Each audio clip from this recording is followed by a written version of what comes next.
Ed Fiorito welcomes you, ladies and gentlemen, on this, our star night at the Coconut Grove.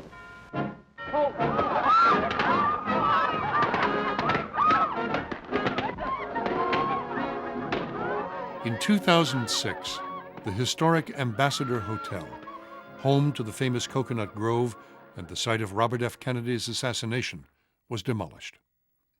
While the building's owners spent years producing studies that included reuse of the hotel, it was finally torn down in favor of a new building, in part because the existing building could not meet specific sustainability requirements.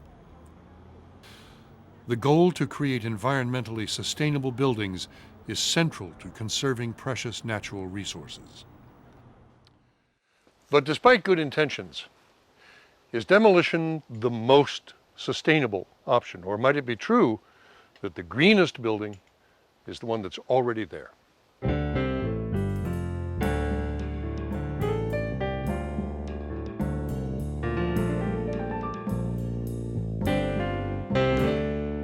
We tend to think of our buildings as disposable resources in this country.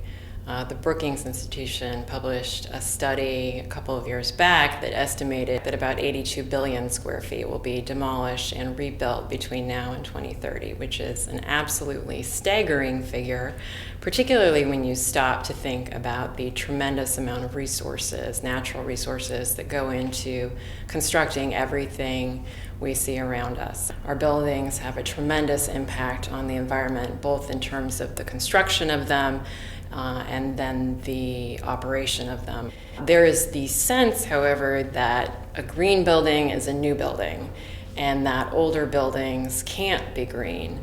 And I suspect that's based in part on this view that older buildings are energy sieves, there's nothing we can do to make them green, when in fact we know that is not the case. We have more and more examples every year that show us that there are lots of ways to seamlessly integrate green features into our historic buildings and really continue to conserve the elements of those buildings that we really care about, when in fact the whole orientation of preservation is towards the future.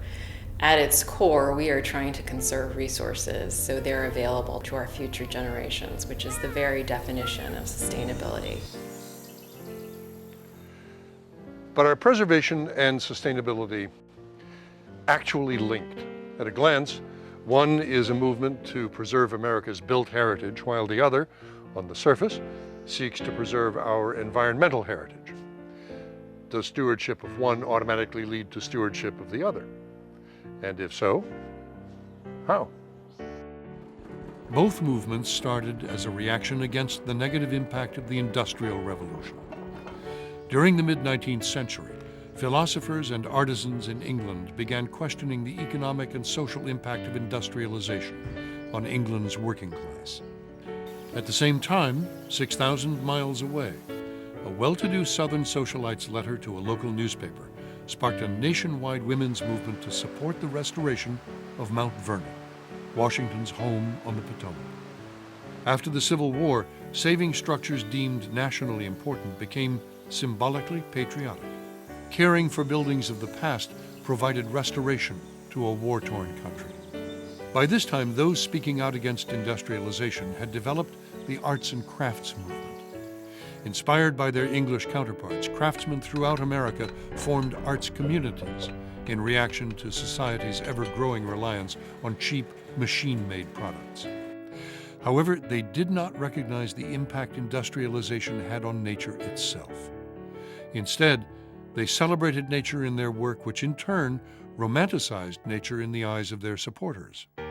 Strangely enough, it was the car, not the arts and crafts movement, that brought about a renewed appreciation for nature for mainstream Americans. When the first Model Ts rolled out of Henry Ford's plant in 1908, a floodgate was opened. Americans were on the move, buying cars, building roads, and turning a Sunday drive into the epitome of good living. New changes were also happening in the preservation movement. Restoration projects had traditionally been taken on by women's organizations. Most of the work focused on preserving structures as museums in order to give the broader public an opportunity to glimpse early American architecture and lifestyles. The 20s brought with it a shift toward a more scholarly approach with emphasis on strict historic accuracy. While automobiles made nature more accessible, the need to accommodate them within the city limits required cities to change. Almost overnight, roads and garages replaced buildings in both commercial and residential neighborhoods. Appalled by this prospect, citizens in Charleston, South Carolina set about creating policies to manage the rapid pace of change happening in their city. One such policy allowed neighborhoods to be designated as historic districts. In October 1931, the city of Charleston adopted an historic zoning ordinance.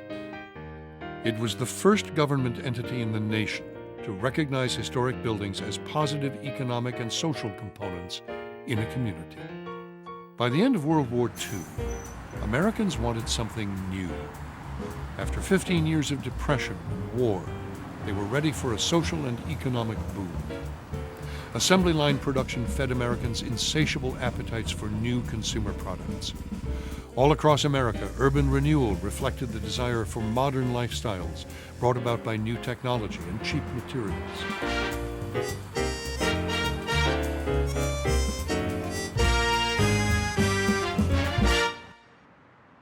It would take years of demolition and destruction of nature before anyone would publicly question our actions.